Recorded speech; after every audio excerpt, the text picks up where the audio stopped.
Chiefs Kingdom, if you are a member of Chiefs Kingdom, go ahead and subscribe right now. We're going to continue to bring you videos just about every day throughout the off season, getting closer and closer to training camp. So if you want to stay up to date with the latest Chiefs news, rumors, some Q&As. By the way, we're going to answer some of your questions on a video later this week, so stay tuned for that. Go ahead and subscribe right now. Chiefs videos coming your way almost every single day.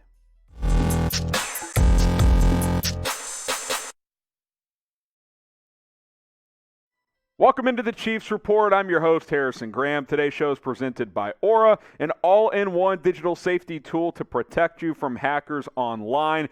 Get going with the 14-day free trial today at aura.com/chatsports. We'll talk about some of those benefits later on in the show. I'm your host, Harrison Graham. Appreciate everybody for tuning in to today's Chiefs Report. And on today's show, get you caught up on a couple of stories, the latest news and rumors circulating around the Kansas City Chiefs. And Ndamukong Suh, could the Chiefs enter the sweepstakes to sign the veteran defensive tackle who has spent the last couple of years with the Buccaneers but is still a free agent? And after they signed Akeem Hicks, it seems unlikely he's going to go back there. He even conceded as much the other day that he does not expect to go back to Tampa, has reportedly drawn some interest from Minnesota and Las Vegas. Could the Chiefs enter that mix? We'll have to wait and see. Tyler Dragon reported this, saying there's mutual interest between the Raiders and Ndamukong Suh. Another team to keep an eye on is the Vikings. The Raiders and Vikings have both had multiple conversations with the free agent defensive tackle. Now, as far as the Chiefs go here, I think Ndamukong Suh could help the Kansas City Chiefs because we've obviously talked spent a lot of time on this show talking about the defensive end position and how thin you are there, but it's not like the defensive tackle is super deep as well. I like Derek Nottie. Obviously, Chris Jones is really good, but he's, more of a three-tech. I think Suh could play a big part of a rotation, if not potentially start next to Jones on this defensive line. So what do you think? Should the Chiefs sign Ndamukong Suh? Type S for sign, type P for pass. Excuse me, just got an air bubble there. S for sign, P for pass. Should the Chiefs go out and sign the veteran defensive tackle?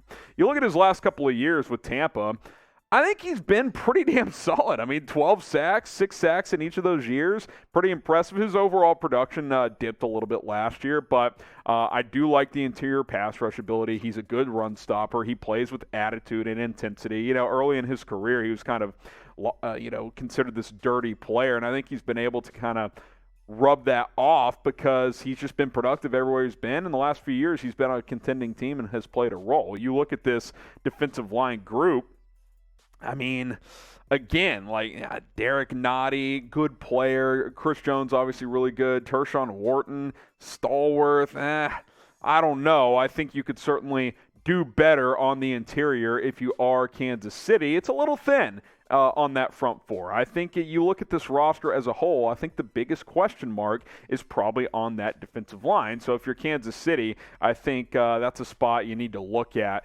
between now and training camp, whether it's at the edge spot or defensive tackle. It sounds like Ndamukong Suh still wants to play, and I think if I'm the Chiefs, I would have some interest. What do you think is the Chiefs' biggest weakness across their roster? Let me know down in the comments. You can say a position group, maybe a specific player. Let me know what your thoughts are on that down in the comments. Biggest weakness for the Kansas City Chiefs right now. Let's talk about Orlando Brown as we continue to wait about his contract status. ESPN says that signing Brown needs to be the Chiefs' priority as they dropped an article of every team's priority between now and training camp. All the reports suggest that the Chiefs and Brown want to get a deal done. We've kept you guys covered with the latest developments there, that he hired an agent, that there's been conversations, and of course, just to reiterate, that deadline is July 15th, 4 o'clock Eastern, so still about 3 weeks, but clock is starting to tick a little bit.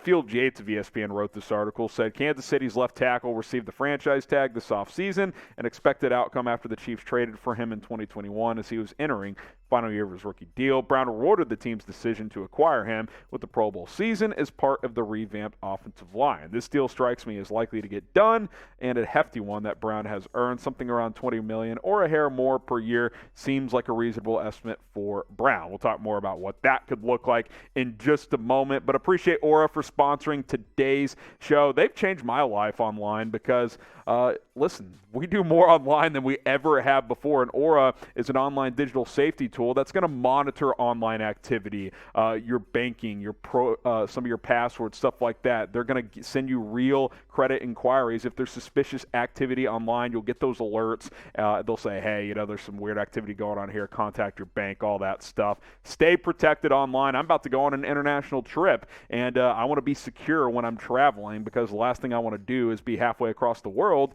and have an issue with my bank. Aura is going to keep me safe. Also, identity theft protection. Family plans up to 5 people. Start a 14-day trial today. Aura.com/chatsports. That link is in the comments and in the description. 14-day free trial at Aura.com/chatsports. You look at the highest paid tackles in the National Football League and where Orlando Brown could kind of slide in here. Trent Williams, David Bakhtiari, I've kind of said consistently now, I think those guys are on a different level. I mean, $23 million for those guys. They've earned it, especially in Williams' case. I think he's got a real shot at going to the Hall of Fame. Laramie Tunsil, a little bit, he's getting up there, but $22 million, maybe he kind of slots in there. I do think he'll top Ronnie Stanley, his former teammate, and Ryan Ramczyk, who are just under $20 million. My prediction is I think Brown will become the third highest paid offensive tackle in the league. I think that's proper. I think that's fair. I think that's a spot, if you are Orlando Brown, that you're like, okay, I'm 23, 24 years old. That's a good spot for me to be in. If he signs a 4 or 5 year deal, he'll still not even be 30. He could cash in on an even bigger deal than what I have projected here. This is my projected contract. Came out with this a couple of weeks ago. I think something like this makes sense for everyone involved. 5 year deal. You want that security. $107.5 million in total money. Average per year, $21.5 million. Again, that kind of slides you ahead of Ramczyk and those guys and Ronnie Stanley, but just below the top 3. Maybe you argue to top Laramie Tunsil and become that classic third highest paid. I think he'll be third or fourth. Come somewhere in there. Excuse me. And then I think where you really make Brown happy is you give him $75 million in guaranteed money. That would top his former teammate Ronnie Stanley. I think that's a fair deal. And then hey, listen. If he performs well for the next 4 or 5 years, you sign him to another extension where maybe he gets $120, $130 million per year with, the cap going up and everything like that. He could cash in again easily, as he is still a very, very young player. Keep an eye on this. We'll continue to keep tabs on the latest with Orlando Brown, but that's kind of where we sit right now. I think next step, obviously, is getting a deal done. Will Orlando Brown become the highest paid tackle in the NFL? Type Y for yes, type N for no. I don't think he'll be highest paid, but I do think he'll be third or fourth, depending on if he can negotiate ahead of Laramie Tunsil. I'll tell you this, whenever the deal happens, we'll have it covered here on the Chiefs Report, youtube.com/ChiefsTV. Orlando Brown contract watch is ongoing as both sides have until July 15th at 4 o'clock Eastern to get a deal done. I'm Harrison Graham. We'll talk to you guys soon here on the Chiefs Report.